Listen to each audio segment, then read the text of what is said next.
Rhonda Rafuse, and worked in the school system for 25 years as an educational assistant. Absolutely loved it. Anyway, after 25 years, I've had enough and decided I would retire. Anyway, I have two children, and they're all grown up into university. I just felt really, really depressed that, especially when my daughter left, she was the first one to go.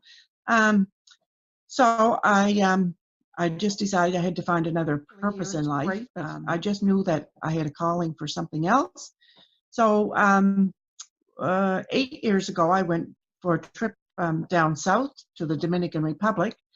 Thought I would do this tourist thing, sit on a resort and put my feet up and not do anything.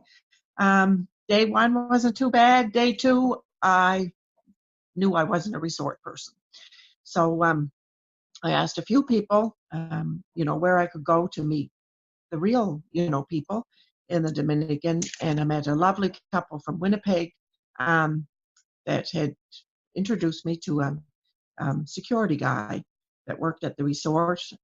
So I met up with him, and we've just clicked ever since. That I don't go to the resort anymore. I stay with him and his family in a little village. I've gone down every year except the last 2 years because of security reasons. It's not safe for me, so I have to trust them that they know what they're doing. So I've gone down and helped build schools and houses, medical, clinics, wherever the need is. Sometimes I think I'm going down for one purpose and I get down there and it's something else. A couple of years ago, I went down thinking that I was going to just do some work to the school and work down there.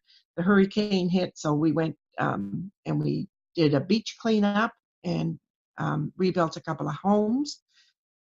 And that year, I think I went down 3 times just for the beach cleanup because there was so much garbage in the water, the boats couldn't get out into the water. It was a solid island. So we cleaned up for, I think I stayed 3 or 4 weeks that year, and the piles of garbage were incredible.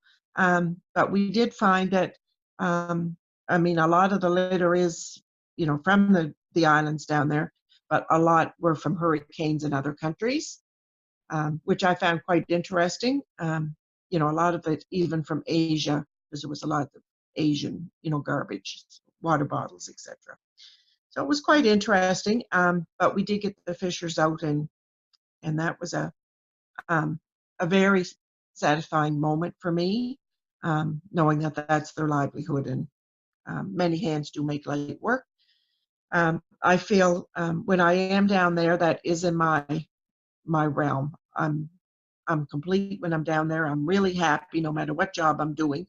Sometimes I'm exhausted, and when it gets too hot, I don't look very happy, but I really am, and I think that's what I was made to do. I just go by myself, Bernice. I fund myself, but my church has been very good, and some friends. When they hear I'm going down, I'm always asking them, could you donate medical supplies or shoes or whatever. I always see what the need is, and then I'll see what I can get done. So the church has been very good to me, and we do have some fun little fundraisers at the church, and they love it. But I just go on my own. I'm not one for organized because I never know what I'm going to do when I'm down there. So of course I use air miles to try to get whatever the cheapest flight is. Yeah. WestJet has been wonderful because they know that I go down with such supplies. And when I went down to build a school, it was kind of funny because I even had a portable toilet in my luggage, but in my carry-on I had like a small sink. So they kind of chuckled when I went through customs that you really do have everything plus the kitchen sink. So I have unusual luggage, but it works. There's no sense taking Yeah, useless things. The first couple of times I found I'm not there to judge them. I'm not there to change their, their way of living. We just have two totally different ways of living. I found the food a little, not what I'm used to. We're just used to going to the grocery store. So if I want chicken, I know I have to order it in the morning, so it'll be killed and, ready for me. I did make the mistake one time of ordering chicken. Didn't say that I wanted it, ready for the pot, and he just passed me the whole chicken, alive and kicking. So I learned my lesson really quick. I remember one time going down for the month, and there's no showers or anything. It's just here's a bucket, and, so when I got on the airplane, I was just ready to kiss the toilet and and couldn't wait to get home. And I was in the bathroom. It's surprising in an airplane bathroom, you can really take a sponge bath quite well. So, but it is a culture shock, but now I just know it is what it is. I've accepted you eat when there's food, and when there's not, there's not. We are used to having, a couple of meals a day and always a refrigerator to open. Down there, it's not, and a lot of times I will forget where I am, and I'll say, "Oh, what are we having for supper tonight?" And we're not having supper. So, and I'm hungry, but I don't complain because, they said, "Well, we ate yesterday. Maybe tomorrow, we can get something." And we're not used to that, so I find that hard. I do take a little bit of food down with me because protein powder or something to try to.